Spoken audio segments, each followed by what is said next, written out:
Vous êtes-vous déjà demandé si une personne aveugle pouvait travailler comme vous et moi? Si elle pouvait travailler avec des enfants? Quelles seraient ses éventuelles difficultés? Eh bien, Béatrice, qui est éducatrice spécialisée, vient répondre aujourd'hui à ce genre de questions.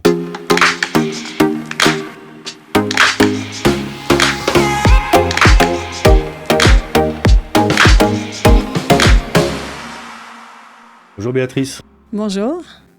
Alors Béatrice, comme je l'ai dit dans la présentation, tu es éducatrice, mais est-ce que tu peux nous parler un petit peu qui tu es, ce que tu fais dans la vie?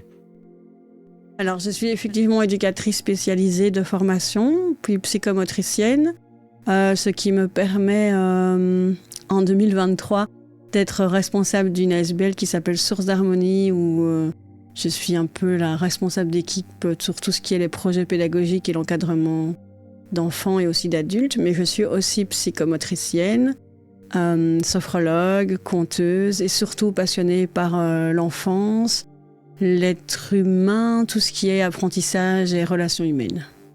D'accord. Alors, pour ceux qui regardent la version vidéo du podcast, on peut le voir, mais tu as quand même une particularité, c'est que tu es non-voyante. Comment tu fais tout ça en tant que non-voyante? Ça se passe comment?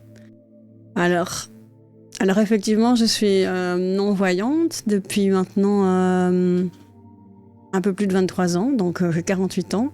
Donc j'ai un peu de manière de fonctionner dans ma première vie, entre guillemets, où j'étais voyante, même si j'avais déjà des difficultés au niveau de la vision.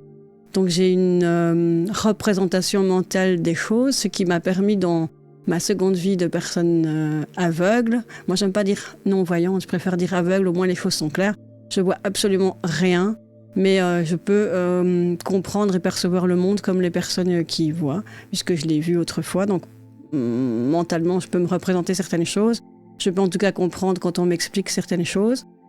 J'ai donc cette particularité et au niveau du fonctionnement professionnel, mais aussi pour tout ce qui est loisirs, je suis une personne qui écrit, qui lit, qui fait des recherches, qui s'instruit, tout via l'informatique. Alors pas n'importe quelle informatique, c'est une informatique qu'on appelle adaptée, donc c'est un ordinateur, tout ce qu'il y a de plus classique, comme n'importe quel ordinateur portable, dans lequel on met un logiciel spécial qui est un lecteur d'écran, donc il lit tout ce qui est à l'écran. Enfin, il lit tout ce qui est à l'écran, tout ce qui est écrit sur l'écran, et tout ce que moi j'écris. Donc si je reçois un mail, il va me lire le mail.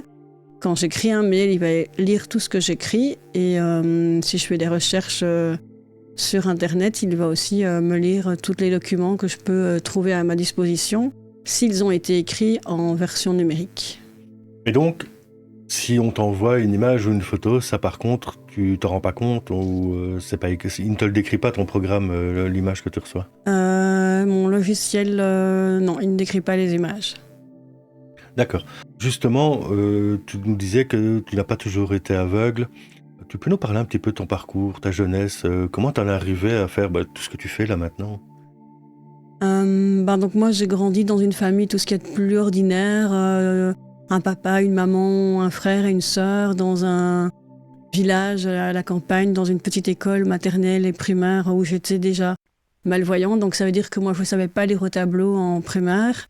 Donc j'avais le droit de me déplacer en classe, je pouvais écrire dans mes cahiers et me relire. En début de primaire, je me déplaçais beaucoup pour aller lire au tableau, ou parfois l'enseignante écrivait dans mon cahier. Et puis à partir de la 4e primaire, c'était mon copain ou ma copine de classe qui lisait ce qui était écrit au tableau et j'écrivais ce qu'elle lisait. Pour plus que je me déplace en classe, c'était beaucoup plus facile et ça ne dérangeait personne. Donc j'étais déjà un petit peu une personne différente dans le monde des personnes ordinaires, même si j'aime pas ces mots, mais c'est un peu comme ça. Dans une petite bulle, dans un village où je savais que j'étais la seule enfant à ne pas savoir lire au tableau, mais ça ne me posait aucune difficulté. J'étais un peu dans un cocon, un environnement bienveillant, les amis, les copains, les copines, tout se passait très bien. Et puis quand je suis passée à l'école secondaire, là c'était vachement plus compliqué, parce qu'on arrive dans une école où on est un enfant parmi tant d'autres dans une école où on change de prof toutes les heures, et donc moi j'étais confrontée à la différence, mais la différence de manière négative, où comme tu sais pas lire au tableau, comme tu as des grosses lunettes double foyer, tu as une déficience. Donc moi j'avais une déficience visuelle, j'étais à l'époque malvoyante, donc ça veut dire que je voyais, mais pas de loin. Et du coup, certains enseignants m'ont vachement dénigrée. Et du coup, les élèves de ma classe aussi ont commencé à me dénigrer. Donc le harcèlement scolaire a fait partie de mon quotidien pendant plusieurs années. Et même mes copains et copines qui ont vécu avec moi en primaire ont changé d'attitude. Donc voilà, ça c'était ma première secondaire où j'ai doublé. J'ai recommencé ma première secondaire parce que j'avais un titulaire de classe dans 3 cours, maths, sciences, éveil. Et dans 3 cours, il me disait tous les jours que je devais aller en enseignement spécialisé. Et voilà. Donc ça été très compliqué. Je pense que je le vis encore comme une injustice aujourd'hui et que c'est pour ça que je fais tout ce que je fais maintenant. Mais quand tu nous dis malvoyante, avant de continuer un petit peu ton parcours, est-ce que tu peux nous donner par exemple une idée de ce que tu voyais ou de ce que tu ne voyais pas en termes de distance par exemple ou, Non, je ne sais pas expliquer. Parce que j'ai toujours été malvoyante, donc pour moi c'était ma manière de voir... Si ce n'est que je ne savais pas lire au tableau, que quand c'était écrit tout petit, je devais lire avec une loupe. Mais je me déplaçais sans canne, je savais prendre les transports en commun, aller à l'école en ville, c'est un peu compliqué. Je veux dire qu'en début de secondaire, je voyais 1/10, ce que j'ai vu jusqu'à mes 24 ans. Mais ça ne veut rien dire pour quelqu'un qui ne sait pas se représenter. Et moi, je ne sais pas non plus me représenter ce que voit quelqu'un qui a toujours vu 10/10, puisque je ne l'ai jamais vu. Donc voilà. Et du coup, mes copains et copines avec qui j'ai grandi savaient que j'étais malvoyante, savaient pas toujours ce que je voyais ou pas. Et moi, j'essaie d'être la plus, entre guillemets, normale possible. Donc parfois, il y a des choses que je voyais pas dont on me parlait, comme les étoiles ou des choses comme ça. Et je faisais oui, et j'écoutais, c'était très chouette, très beau, mais je n'en voyais pas du tout l'étoile dans le ciel. Donc voilà, c'est des petites anecdotes un peu rigolotes. Et donc ma première secondaire, je l'ai doublée.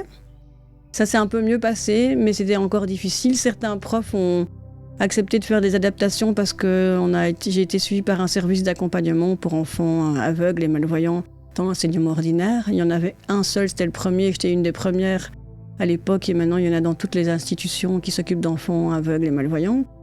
Et avec des adaptations, ça veut dire que parfois les schémas de sciences et tout ça, il fallait agrandir, mettre beaucoup de couleurs. J'avais le droit... La prof était d'accord que j'apprenne le circuit, j'en sais rien, moi, le circuit de la digestion de manière en texte et que je puisse lui expliquer.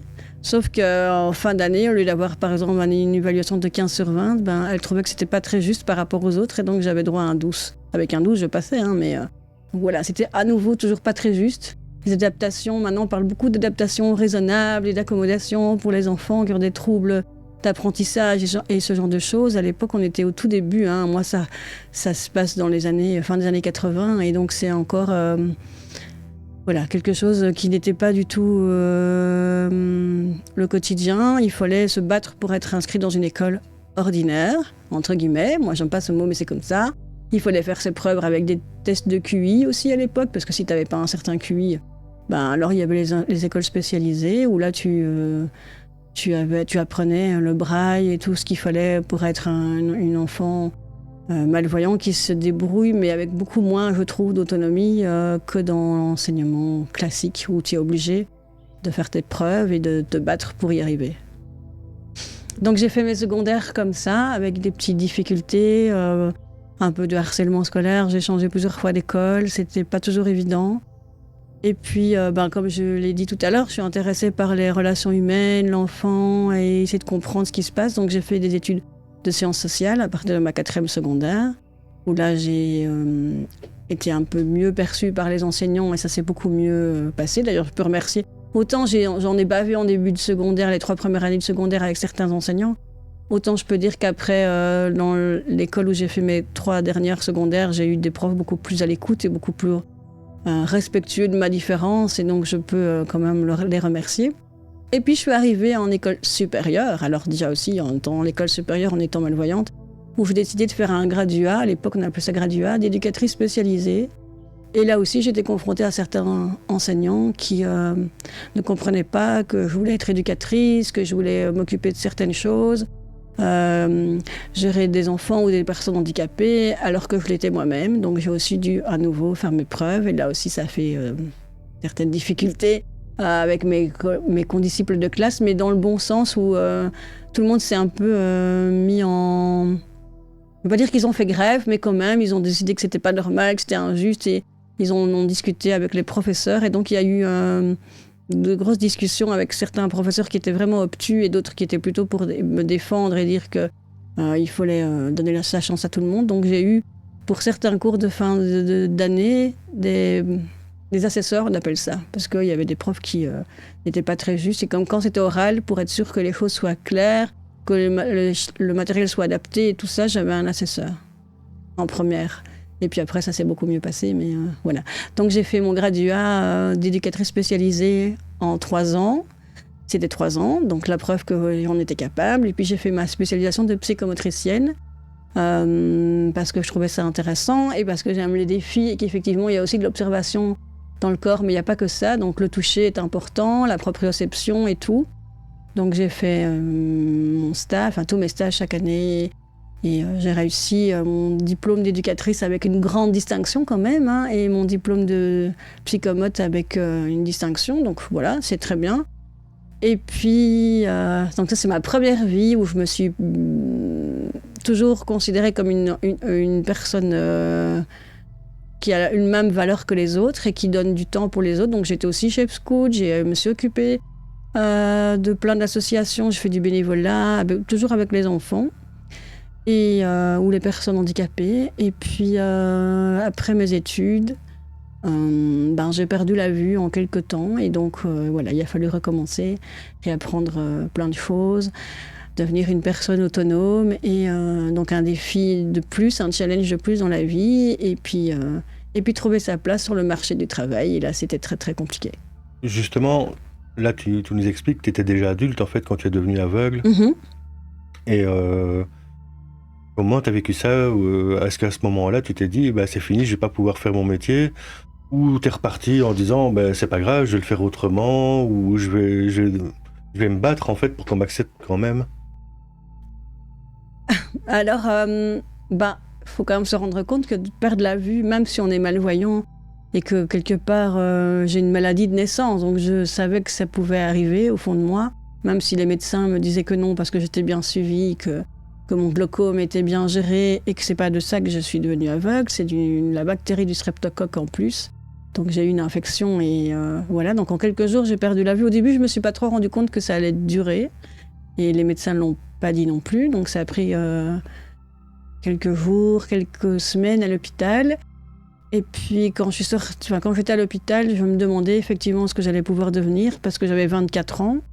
Je vivais seule dans un appartement, j'avais fini mes études, j'aurais dû signer mon premier contrat d'engagement dans une grande école pour enfants handicapés dans la région de Charleroi, puisque j'habitais la région de Charleroi. Et donc, quelque part, oui, mon monde s'est écroulé, mais je me suis dit que j'avais 24 ans, toute la vie devant moi, et surtout, je ne l'ai pas dit, mais depuis mes 16 ans, je me suis aussi investie dans le service d'accompagnement qui suivait les enfants aveugles et malvoyants dans l'enseignement primaire et secondaire, où on organisait des séjours, des week-ends, des activités de loisirs pour permettre à tous ces enfants qui, comme moi, étaient un peu des martiens dans des écoles où on était les seuls. Souvent, ces enfants, on est les seuls enfants différents dans une école, et donc c'est très bien aussi de pouvoir rencontrer d'autres enfants comme nous à des moments.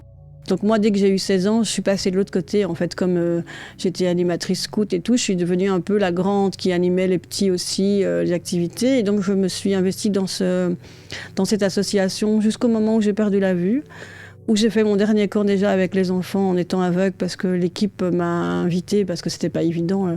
Voilà, le psychologue, le chef du service m'a dit « Viens quand même au séjour avec nous, ça te fera du bien ». Et effectivement, ça m'a fait du bien.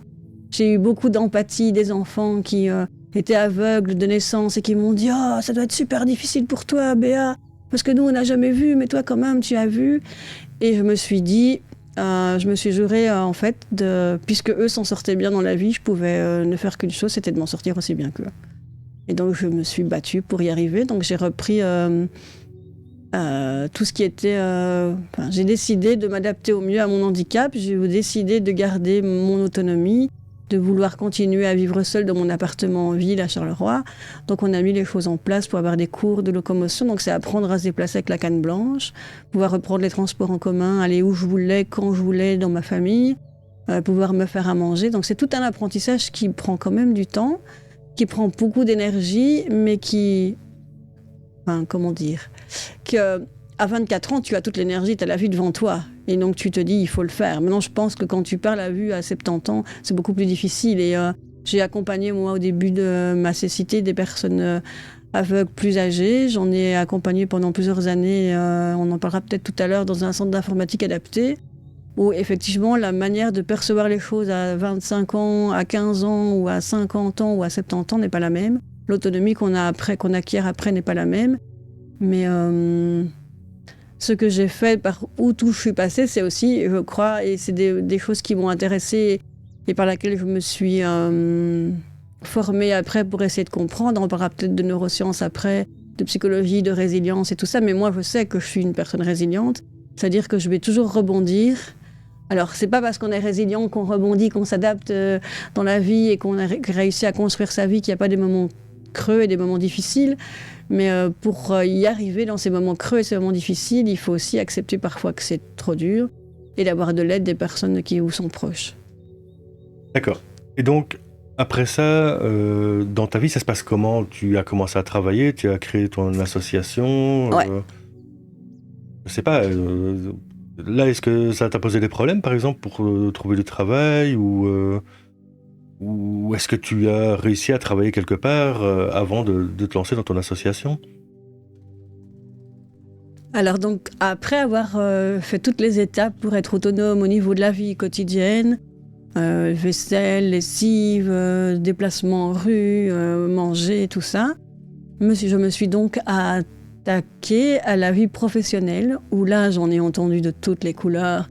Quand j'allais pour un entretien d'embauche, j'en ai entendu de toutes les couleurs à ce qu'on appelait à l'époque le forum à Charleroi, où on m'a dit « Ah, mais vous savez, vous avez droit à une allocation de personnes handicapées, profitez de la vie. » Et moi, je me suis dit « Mais j'ai fait des études, j'ai des compétences et donc je veux travailler et mon parcours, mon vécu peut servir à d'autres. » Donc j'ai effectivement postulé dans le non-marchand, puisque je suis éducatrice spécialisée psychomotricienne, et parfois même dans des associations qui s'occupent de personnes aveugles et malvoyantes, où là aussi on m'a dit « Ah oui, mais enfin, vous êtes aveugle, c'est compliqué. » J'ai été bénévole dans une association, j'ai pas envie de citer les noms, mais où je m'occupais d'apprendre le français à des femmes qui ne parlaient pas le français, où je donnais des ateliers de bien-être, de relaxation, puisque j'avais déjà une formation dans la psychomotricité là-dedans.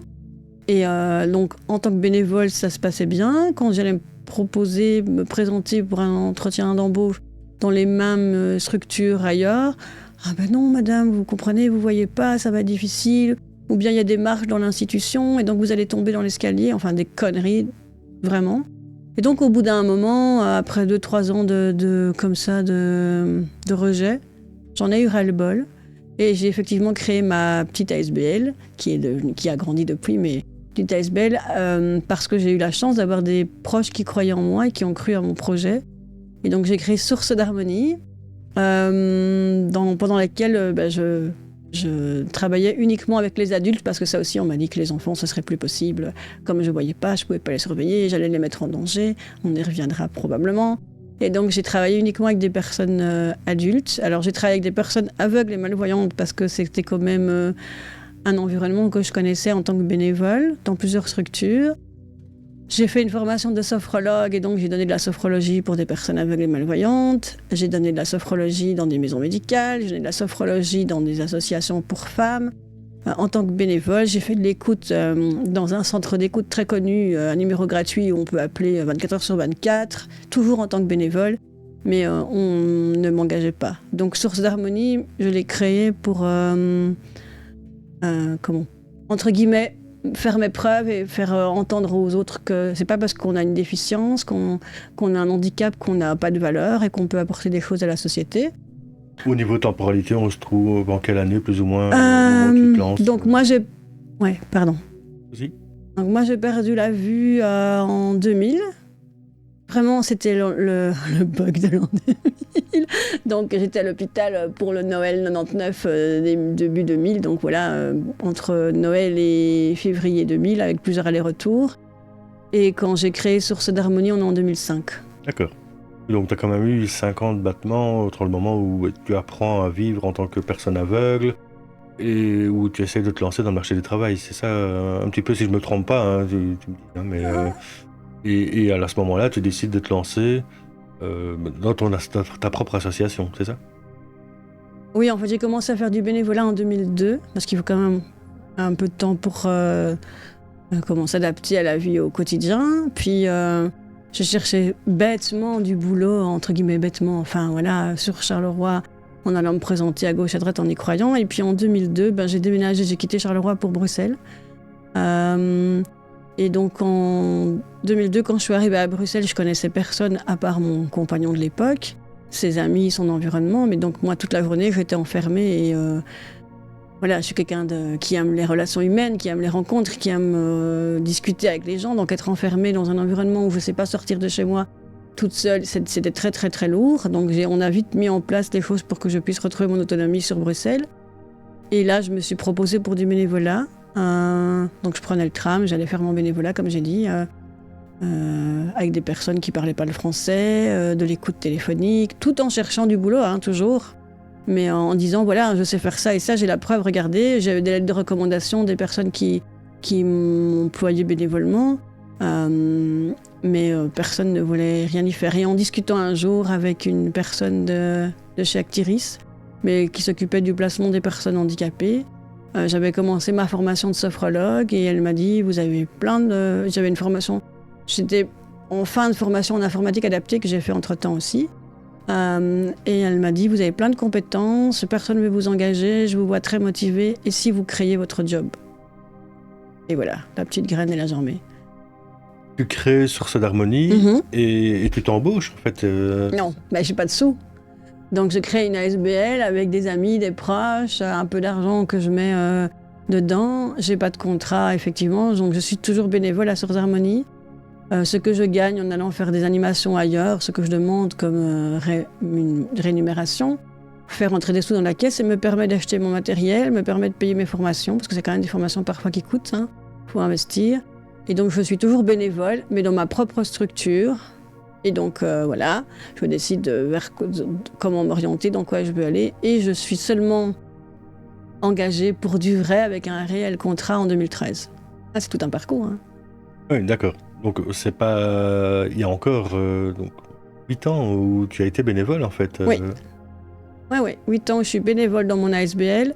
Dans ma tête, je ne suis pas bénévole parce que je travaille un horaire assez de plus en plus conséquent. Mais je suis bénévole parce qu'on n'a pas suffisamment d'entrées pour payer un salaire, parce qu'il faut trouver un subside ou un subside structurel ou une aide à l'emploi que j'ai pas trop. Parce que aussi mes proches me soutiennent, mais quand même certains avec des réticences d'engager vraiment. Donc oui, ça prend du temps. Et puis je réussis à m'engager parce qu'on commence à avoir quelques petits subsides qui font que je me fais de plus en plus connaître. Et comment dire ça, j'ai aussi travaillé comme conteuse et sophrologue dans une maison de repos. Et qu'un jour, ça c'est une opportunité auquel je n'aurais jamais pensé. Quelque chose, voilà, on a des moments compliqués dans la vie et des personnes qui sont complètement abjectes et qui dénigrent les autres. Et puis il y a des gens qui trouvent que vous êtes une personne formidable et que vous leur apportez du bonheur et que donc ils ont envie de vous soutenir. Et donc il y a une dame âgée dans la maison de repos où je vais aller compter de temps en temps et faire de la sophrologie, qui un jour me demande en parlant si je trouve que, je vais la citer, la Ligue Braille, la ASBL de la Ligue Braille, est une bonne ASBL parce que son banquier, elle n'a pas d'enfant, elle n'a plus de mari, elle est toute seule, elle n'a pas d'héritier. Son mari lui dit de faire don à une association qui, soit pour les animaux, soit qui s'occupe de personnes handicapées. Comme elle me trouve chouette et que je suis non-voyante, elle a pensé à la Ligue Braille. Et moi, je lui dis, la Ligue Braille, bof, moi, oui, oui, ils sont connus, ils ont beaucoup de subsides. Je connais d'autres ASBL qui sont plus petites. Moi, j'étais à l'époque dans le conseil d'administration d'un centre d'informatique adapté. Donc je lui parle du centre d'informatique adapté, je lui parle de club de randonnée qui s'appelait Bon Pied mais pas Bon Oeil, où je suis aussi administratrice. Et voilà. Et puis je lui parle de Source d'harmonie, ma petite ASBL que j'ai fondée, que c'est comme ça qu'elle m'a connue, et que moi je manque de moyens, mais que mon projet un jour ce serait de m'engager. Et elle ne me dit rien du tout. Les mois Les années passent et puis un jour je suis appelée par un banquier qui me dit que Madame X est décédée et que j'ai reçu de l'argent pour la SBL Source d'Harmonie pour en faire bénéficier et apporter du soleil et du bonheur à d'autres personnes comme je le fais tous les jours. D'accord. Donc en fait, c'est grâce à cette dame que, Ouais. à ce moment-là, tu as un job pour lequel tu es réellement rémunéré. Donc là, je suppose qu'avec ton conseil d'administration, vous décidez de t'embaucher en tant que travailleuse cette fois-ci et plus en tant que bénévole, et que là, réellement, commence ta carrière de travailleuse C'est ça. En tant qu'éducatrice. Alors, c'est un peu complexe, mais puisque tu es aveugle, comment ça se passe? Tu fais quoi exactement? C'est quoi le job d'éducatrice? Est-ce que c'est différent d'un éducateur qu'on pourrait voir dans les différentes associations qui existent? Ou est-ce que c'est la même chose? Bon, alors, je m'imagine bien que tu fais pas du foot avec tes jeunes, mais ça se passe comment? Alors, oui, donc, comme tu dis, j'ai pu m'engager. On a cherché des subsides, j'ai commencé à être bien connue. Effectivement, ça faisait un moment que je bossais. Donc, on avait un peu d'argent d'avance, parce que quand on fait des demandes de subsides et d'aide, on ne reçoit pas l'argent comme ça. Si je fais une demande maintenant pour développer un projet, l'argent ne va pas arriver dans une semaine, quoi. Il faut avancer l'argent, il faut être sûr. Donc, cette somme d'argent que j'ai reçue de cette personne, encore aujourd'hui, elle sert à ça, à boucher les trous entre les subsides et tout. Donc effectivement, ça m'a permis de m'engager et de travailler à mi-temps, uniquement à mi-temps à l'époque, comme éducatrice spécialisée, psychomotricienne et sophrologue du coup, où je travaillais toujours le bien-être et l'épanouissement des personnes dans les maisons médicales. J'ai un peu lâché l'environnement personnes aveugles et malvoyantes avec le temps. Et je suis retournée travailler chez les enfants. Je crois que c'est pour ça que tu parles d'éducatrice. Parce que moi, ce qui m'intéresse aussi dans les relations interpersonnelles, c'est je vis à Bruxelles. Donc à Bruxelles, c'est une grande diversité de cultures, de langues, de manières de penser, de manières d'être. Et donc ça m'a toujours intéressée. J'ai aussi fait une formation de conteuse. J'ai toujours été attirée par les contes quand j'étais enfant, quand j'étais chef scout, enfin voilà.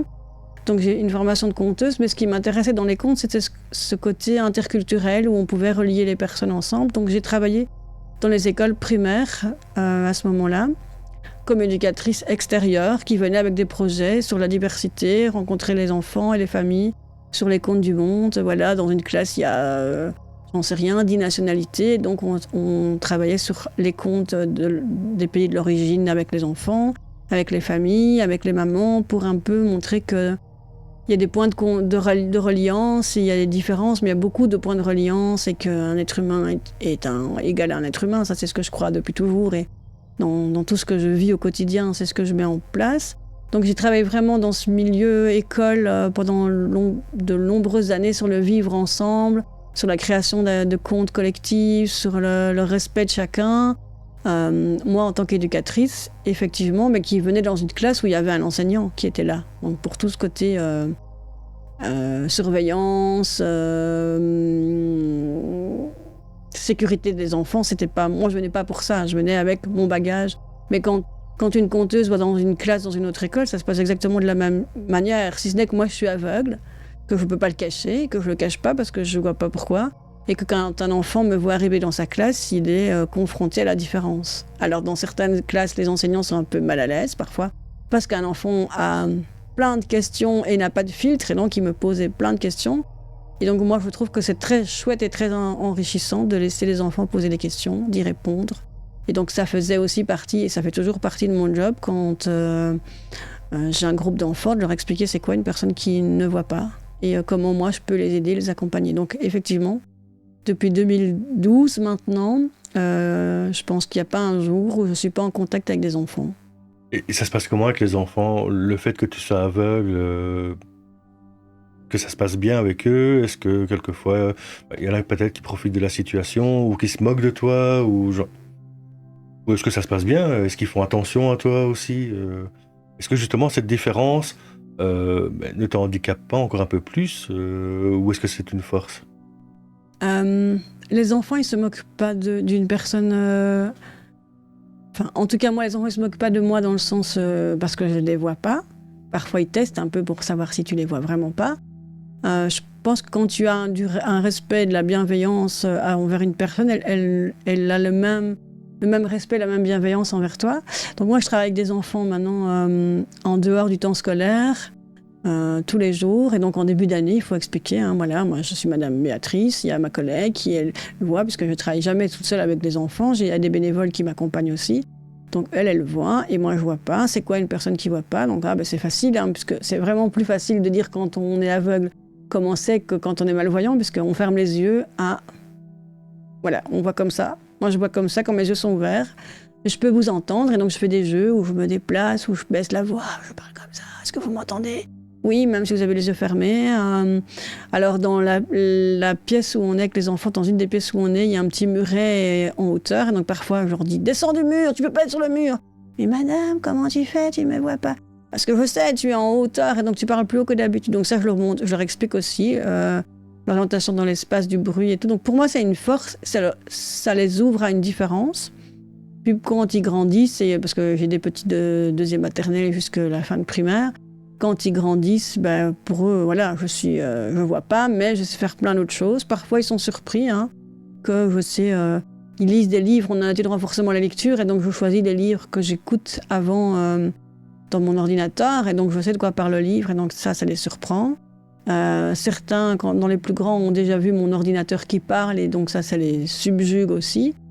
Les petits, c'est plus comme on sait quand on voit pas, on fait des jeux où on touche, où on doit retrouver les choses. Enfin, c'est aussi une approche, un respect de la différence. Et c'est pas parce qu'on a moi je vois pas, mais il y a d'autres enfants, on a déjà eu des enfants qui sont appareillés, qui sont malentendants. Ben c'est pareil, il faut expliquer à l'enfant c'est quoi comment est-ce que l'autre enfant il peut entendre, que s'il y a beaucoup de bruit, qu'il y a beaucoup de cris, ça ne va pas pour ces appareils. Donc les enfants en général ils sont réceptifs, bienveillants. Si les adultes qui sont autour sont bienveillants, c'est pour ça, si je reviens à mon début de parcours de secondaire, moi j'en ai bavé parce que les adultes étaient dénigrants et c'est des enseignants qui ont fait toute une carrière et qui sont toujours enseignants maintenant, mais je me dis que je n'ai pas dû être la seule qui en a bavé. Mais, donc ça, c'est ce que j'essaye de faire entendre à mon équipe, mes collègues et mon équipe de bénévoles. Et c'est quelque chose de primordial chez moi, c'est l'empathie et la bienveillance. Et je pense que si maintenant on est bien réputé à Sourds Harmonie et qu'on a de plus en plus d'enfants dans nos ateliers de renforcement à la lecture et au langage, on a beaucoup d'enfants avec des troubles d'apprentissage. Si les parents reviennent vers nous, c'est parce que chez nous, il y a cette bienveillance et ce respect de l'enfant, qui est primordial. Et il n'y a pas que chez nous qu'elle existe, hein, on est bien d'accord. Mais c'est dans mon corps, dans mon âme, dans qui je suis, et ça, il ne peut pas en être autrement. Je ne peux pas travailler avec quelqu'un qui dénigre un enfant. Je ne peux pas travailler avec quelqu'un qui dénigre une autre personne de manière... voilà, quelqu'un qui se moque d'un enfant parce qu'il n'y arrive pas et tout, c'est hors de question. Chez moi, c'est pas possible. Justement, tu nous parlais des parents. Est-ce que c'est pas un peu paradoxal? Est-ce qu'eux n'ont pas un bug à un moment où ils se disent « mais elle est aveugle et elle fait de la lecture avec les enfants Ou est-ce que où est-ce qu'ils s'en moquent? Est-ce qu'ils ont pleinement confiance en ton équipe? Je sais pas, est-ce que tu es déjà tombé sur des adultes qui se demandent comment tu fais, comment ça se passe? Les parents qui ont fait confiance à Sourds Harmonie, pour qui on a les enfants, il n'y a aucun parent qui m'a jamais demandé, qui m'a jamais interpellé en me disant... Donc ils savent, certains au début ont du mal de comprendre que c'est moi la responsable et la chef, donc ça c'est vrai. En tout début d'année, parfois il y en a qui ont tendance à aller plus poser des questions à ma collègue, donc je dois recadrer. En même temps c'est mis dans le projet pédagogique et tout que c'est moi, mais il y a personne qui m'a jamais dit. Par contre, beaucoup de parents me disent effectivement que les enfants adorent venir près de moi, qu'ils apprécient le contact qu'ils ont avec moi parce qu'il y a ce retour de bienveillance. Et quand des parents m'appellent en me disant « j'ai eu vos coordonnées par une autre maman parce que chez vous, son enfant s'est senti bien et donc je cherche une activité pour mon enfant et je vais le mettre chez vous », c'est que déjà, elle sait que je suis aveugle et que ça ne lui pose pas de problème. Donc, quelque part, cette différence, c'est aussi une force par rapport à ton association? Je ne sais pas si c'est une force. Il faudrait me poser la question à mes collègues. Mais en tout cas, c'est une force pour moi. La manière dont je perçois le monde est celui par lequel on est passé. Enfin, mon parcours personnel fait de qui je suis professionnellement maintenant, aujourd'hui, ça j'en ai conscience. Les formations que j'ai choisies, la sophrologie, les huiles essentielles, mais le côté psycho-émotionnel et tout ça, c'est pas pour rien, je pense. M'intéresser aux troubles d'apprentissage, plutôt qu'à la malvoyance et la cécité, ça c'est aussi dû à mon parcours et aux personnes que j'ai rencontrées et à ma filleule qui est dyslexique aussi et à toutes les difficultés qu'elle a rencontrées. Et le fait que tout ce qui est injustice, rejet de l'autre me met en colère, c'est aussi sans doute par rapport à mon vécu. Mais donc pour moi c'est une force, mais je ne sais pas si mes collègues le perçoivent comme ça. Aucune idée, il faudrait leur poser la question.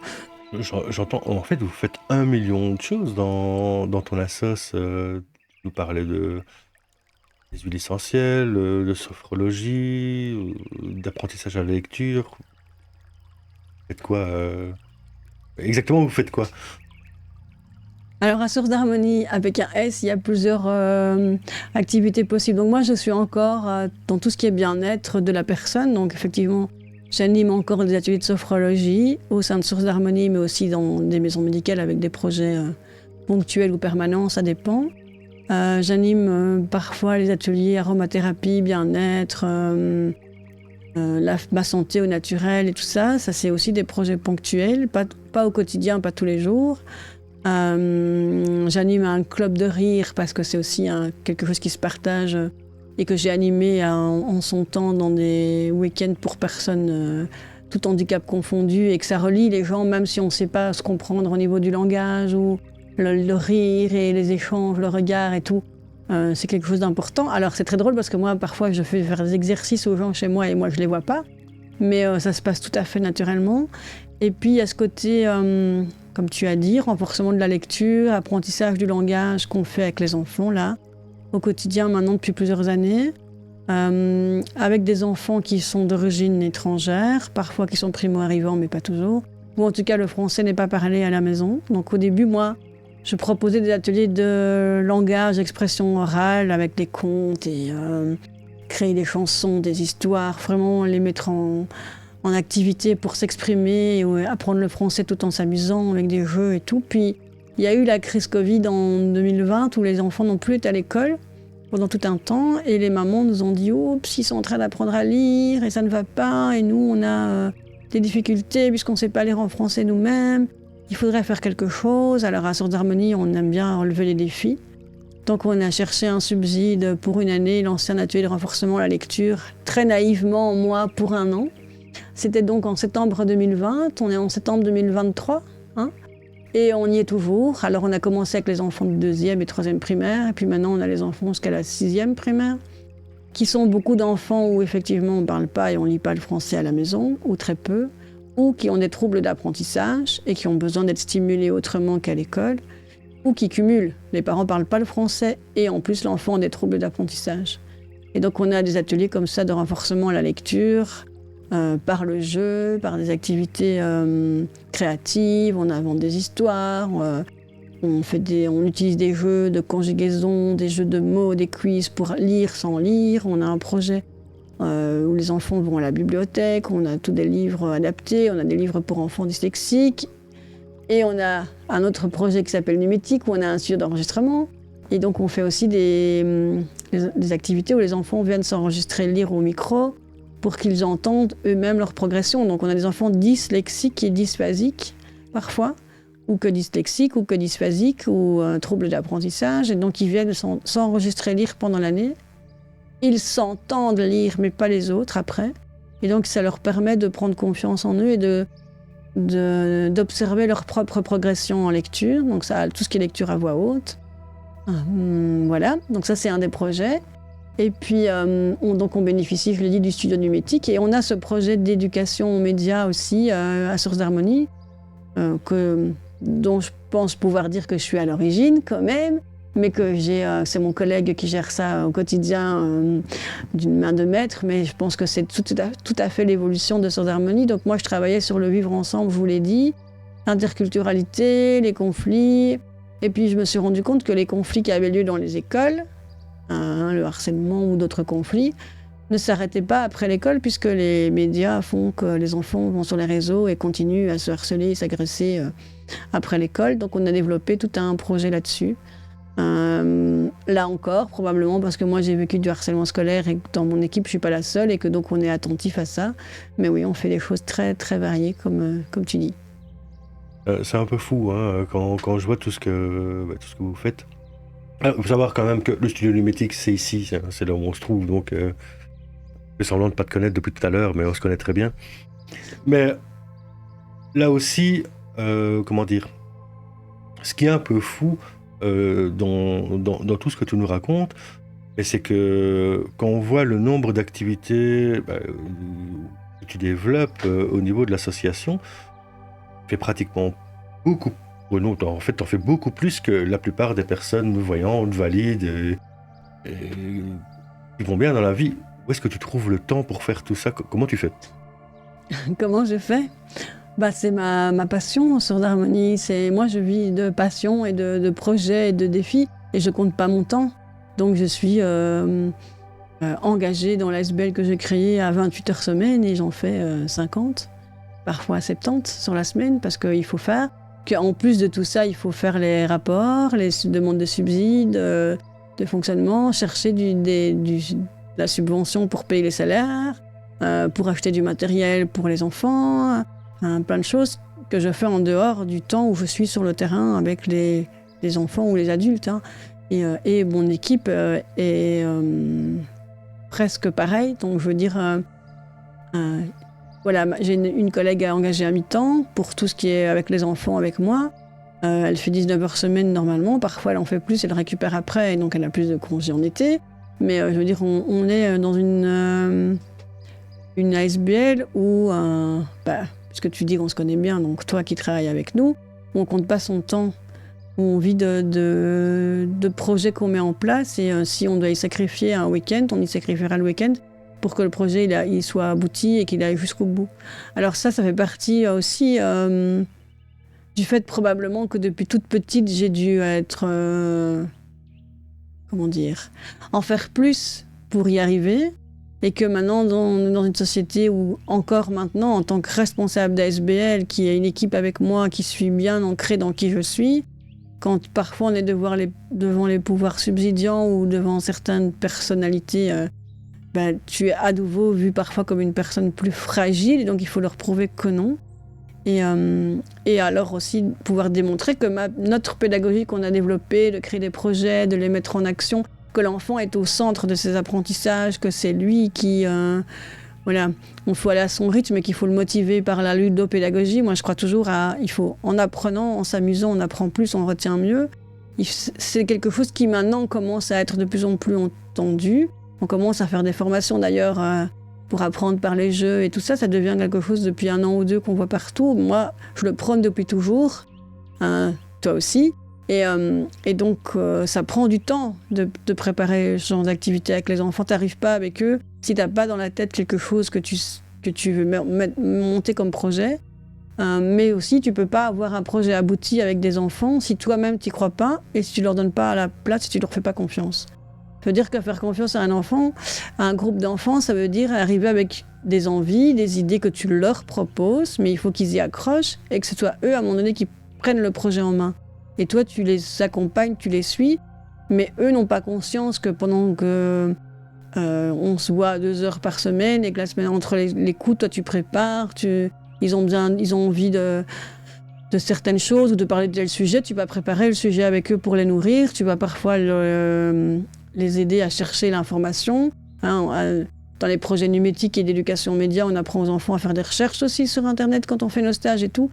Ça prend du temps, mais avant ça, il faut que toi, en tant qu'adulte, et moi aussi, en tant que personne handicapée, je sois capable de le faire. Et c'est pour ça que parfois les grands, ils sont scotchés, parce que c'est vrai, quand ils ont 11-12 ans, parfois ils disent « Ouais, madame, tu dis ça, mais toi, tu sais pas le faire, tu sais pas lire. » Et donc tu sors ton PC et tu lui dis « Attends, regarde, je te fais comme ça. » Et ils sont « Ah ouais ? Oh punaise, madame, t'es balèze, hein !» Donc, et oui, effectivement. Et là, tu te dis, t'as tout... Enfin, moi, je me dis, j'ai tout gagné, parce que ce gamin, il va grandir en ayant une expérience d'avoir été confronté à une personne différente, même si je déteste ce mot. Et donc, c'est-à-dire que le regard qu'il va porter sur d'autres personnes après, c'est pas un regard de pitié ou de dénigrement. Pauvre petite personne handicapée dont il faut s'occuper. Ça, je déteste entendre ça. Pauvre petite personne, il faut... Ah oui, je dois l'aider, je dois l'aider. Mais moi, je n'ai pas besoin que tu m'aides si tu ne le fais pas par plaisir, si tu ne le fais pas parce que tu as envie, par amitié ou par affection. Mais si tu le fais par devoir, ben laisse-moi tranquille. Et justement, que tu en parles avec les enfants, est-ce qu'ils viennent pour te donner un coup de main volontairement, ou est-ce que tu dois leur demander, ou est-ce que ce sont tes collègues qui doivent s'occuper de ça et tant pis? Alors, quand ils sont petits, à 4 ans, 5 ans, ils ont difficile à se rendre compte au début de l'année de ce que je vois et de ce que je vois pas. Donc, c'est normal. Au fur et à mesure de l'année, oui, ils vont aller... donc, on fait le moment d'accueil quand tous les enfants sont là. On a instauré... on met les chaises en cercle et chacun va s'asseoir. Et donc, ils mettent les chaises en cercle. Et il y en a toujours. Et parfois, il faut même que j'intervienne parce qu'ils se battent très bien pour... Il y a une chaise pour toi, madame, ils viennent te chercher parce que tu dois être assis à côté d'eux. Dans l'espace où on est, il y a des escaliers. Je parlais tout à l'heure qu'on m'a refusé un emploi dans une ASBL où il y avait deux marches dans différence de niveau entre mon bureau et la salle de réunion. Mais là où je suis dans l'école, il y a plein d'escaliers, il y a plein de trucs. Je ne suis jamais tombée parce que je gère très bien mes déplacements. Mais ça ne pose pas de problème à mes collègues ni aux enfants. Par contre, les enfants sont attentifs. Oui, donc si j'arrive près de l'escalier, parfois, il y en a un qui court. Ah, attends, madame, je vais t'aider. Alors que j'ai pas forcément besoin. Ils ont tendance, les petits, le mercredi après-midi, à enlever leurs chaussures et parfois en lecture aussi, parce qu'ils sont tellement plus à l'aise en chaussettes. Et donc, il faut que je leur explique en début d'année qu'il faut que leurs chaussures soient mises le long du mur et pas n'importe où. Sinon, moi, je vais effectivement, en descendant les escaliers, me casser la figure. Ils le font.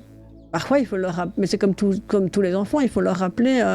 Parfois, attention les amis, j'ai failli tomber, hop, ils courent vite remettre leurs chaussures, ce sont des enfants, donc c'est pas automatique, mais ils le font avec bienveillance, et plus ils grandissent, plus effectivement, on prépare la salle où on va travailler la lecture, le renforcement avec les enfants. Alors j'ai des bénévoles qui m'accompagnent et je pourrais leur dire, va chercher les livres, va prendre dans l'armoire les tic et tchac, je ne demande rien, les enfants ils viennent.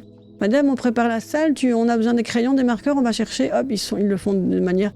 Mais dans la bienveillance et dans le plaisir, je ne dois pas dire toi et toi aujourd'hui, c'est eux qui se proposent. Et ils se proposent parce qu'ils savent très bien qu'une fois qu'on a tout sur la table, on est disponible pour bien travailler et que je les encourage, que je les motive et que chez moi, il n'y a aucun enfant que s'il a besoin de plus de temps pour lire ou pour comprendre les choses, il aura son temps et qu'il a... Voilà, il y a des enfants qui viennent chez moi et qui me disent « Oui, mais madame, moi je suis dyslexique et je ne sais pas lire », d'un air tout dégoûté et déçu parce qu'ils ont déjà été confrontés à des moqueries ou à des enseignants qui parfois ont du mal avec ça. Et moi je lui dis « Non, tu sais lire et tu vas voir que tu sais lire parce que tout le monde sait lire et qu'on va prendre le temps pour t'aider ». Mais les enfants viennent du coup aux activités avec le sourire et sont contents d'être là. Et ils progressent à une échelle phénoménale, moi je trouve. Il n'y a aucun enfant qui me dit en fin d'année « Je déteste venir à l'atelier lecture ». Il y a des enfants qui me disent « Je n'aime pas lire ». Et il y a des enfants qui n'aimeront jamais lire. Mais ils évoluent quand même. Et pour les déplacements, est-ce que vous êtes toujours au même endroit? Est-ce que vous vous déplacez sur différents lieux avec les enfants? Comment ça se passe? Alors on est dans les activités quotidiennes, on est situé dans une école en dehors du temps scolaire, donc nos locaux sont au même endroit. Notre bureau sont dans un autre endroit dans la commune, donc on doit avec ma collègue ou mes collègues se déplacer. Quand on sort avec les enfants en activité extérieure, parce que moi j'adore aller à la bibliothèque avec eux, j'adore aller au bois, observer la nature, des choses comme ça, effectivement j'ai quelqu'un avec moi. De toute façon on ne peut jamais sortir avec un groupe d'enfants seul, donc il y a ma collègue qui est toujours là, qui voit, il y a des bénévoles avec nous. Et les enfants, ils ont très bien conscience de quand on se déplace en rang, on marche par deux, donc toutes les recommandations sont faites et ça se passe toujours très bien. On n'a jamais eu d'accident, on n'a jamais perdu, j'ai jamais été mise en danger, ni les enfants. Parce qu'il faut un encadrement, donc ça, c'est clair que je ne suis pas complètement débile et donc je ne vais jamais partir avec 3-4 enfants toute seule, me déplacer et les mettre en danger. Ça pas. Moi, j'ai quand même une anecdote puisque je t'ai vu te déplacer avec un des enfants qui a fait particulièrement attention à toi lors d'un festival où il faut quand même savoir qu'il y avait entre 5 et 10 000 personnes. Et Et là, il était vraiment en mode protecteur pour un jeune garçon de 11-12 ans. Et c'est touchant, en fait, de voir ça, de voir qu'il faisait spécialement attention à toi, alors qu'il y avait du monde partout. Oui, c'est vrai. En fait, quand on se déplace en groupe avec les enfants pendant les stages ou pendant les activités, bon, quand c'est les petits, non, je préfère marcher avec. Quand je dis les petits, c'est jusqu'à 7 ans, de 4 à 7 ans, je préfère marcher avec un adulte parce que c'est quand même plus sécurisant. Mais sinon, quand on est avec les 8-12 ans, très souvent, il y a un enfant qui me propose de marcher avec lui. Et c'est un moment comme avec un adulte ordinaire, hein, où on parle, on se confie. Parfois, les enfants qui me parlent de leur suivi de leur logopède ou de ce qu'ils ont vécu à la maison, tout en marchant. Mais en même temps, ils font super attention dans mes déplacements. Donc moi, j'ai ma canne, j'utilise ma canne blanche comme si j'étais toute seule. Donc je ne me mets pas spécialement en danger, ni l'enfant. Mais ils font attention. Et comme tu dis, ce jeune garçon, l'année passée, ça m'a fait aussi sourire parce que on était donc au festival Jammin' Jet ici à Hachette. Et donc je dis à ma collègue que je vais remarcher avec elle. Elle me dit non, madame, ça va aller. Et il pose ses bras autour de mon cou comme ça, pour marcher au même rythme que moi. Et m'expliquer tout ce qu'il y avait, comme tu dis, en mode protecteur. Et bon, moi, je l'ai laissé faire parce que j'ai trouvé ça mignon, mais je m'y attendais pas du tout. Et c'est un gamin qui a aussi des troubles d'apprentissage, qui a aussi vécu des difficultés et qui a sans doute cette bienveillance envers moi parce que je l'ai eu envers lui depuis toujours et parce que je l'ai aussi plein de fois motivé, stimulé pour qu'il s'accroche quand c'est difficile et tout ça. Donc je pense que moi, je suis convaincue que ce que je fais passer aux enfants, parce que c'est dans mes tripes, ben, ils se rendent compte que je ne triche pas, je suis authentique, je suis vraie. Parfois, ils dépassent des limites aussi, c'est des enfants, donc parfois ils te testent, et donc parfois je leur dis « Oh là les gars, vous faites des bêtises parce que vous vous dites « Ah, Madame Béatrice, elle ne vous voit pas, et donc je peux faire n'importe quoi. » Or, c'est pas vrai, et ça, vous manquez de... Ça, c'est un manque de respect. Je pense que je l'ai dit 2 fois en 11 ans, du coup. Et c'est quand même rare comme attitude, mais parfois, effectivement, il faut le dire. Et du coup, l'enfant, ça lui fait tilt, et après, on a une autre relation. On va remonter un peu dans le temps, parce que c'est une question que je voulais te poser, on l'a beaucoup parlé et on l'a sauté. Mais 3 ans maintenant, on a vécu ces moments de confinement suite au Covid.